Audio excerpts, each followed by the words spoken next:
ಒಂದ್ ಕತೆ ಹೇಳ್ತೀನಿ ಕೇಳಿ. ಒಂದ್ಸರಿ ಶ್ರೀರಾಮ ತನ್ನ ಕೈಯಲ್ಲಿರೋ ಉಂಗುರನ ಪಾತಾಳಕ್ಕೆ ಎಸ್ದು ಬಿಡ್ತಾರೆ. ಹನುಮಂತನ ಕರೆದು ಆ ಉಂಗುರನ ಎತ್ಕೊಂಡ್ ಬಾ ಅಂತ ಹೇಳ್ತಾರೆ.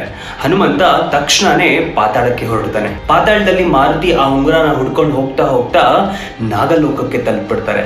ಅಲ್ಲೇ ವಾಸುಕಿ ಹನುಮಂತನ ಭೇಟಿಯಾಗಿದ್ದು. ಹನುಮಂತ ವಾಸುಕಿಗೆ ಕೇಳ್ತಾರೆ, ನಾನಿಲ್ಲಿ ಬಂದಿದ್ದು ನನ್ನ ಪ್ರಭು ಶ್ರೀರಾಮನ ಉಂಗುರನ ಹುಡ್ಕೊಂಡು, ನೀವೇನಾದ್ರೂ ಅದನ್ನ ನೋಡಿದ್ರಾ ಅಂತ ಕೇಳ್ತಾರೆ. ಅದಕ್ಕೆ ವಾಸುಕಿ ಕೇಳ್ತಾರೆ, ಯಾರು ಈ ಶ್ರೀರಾಮ, ಅವರ ಕತೆ ಏನು, ನೀನೇನಾದ್ರೂ ಅವರ ಕತೆ ಹೇಳಿದ್ರೆ ನಿನ್ಗೆ ಉಂಗುರ ಇರೋ ದಾರಿನ ತೋರಿಸ್ತೀನಿ ಅಂತ ಹೇಳ್ತಾರೆ. ಹನುಮಂತ ವಾಸುಕಿಗೆ ಶ್ರೀರಾಮನ ಕತೆನ ಹೇಳಿ ಮತ್ತೆ ಉಂಗುರದ ಬಗ್ಗೆ ಕೇಳ್ತಾನೆ. ವಾಸುಕಿ ಒಂದು ದೊಡ್ಡ ಬೆಟ್ಟ ಇರೋ ಕಡೆ ಕೈ ತೋರಿಸ್ತಾರೆ.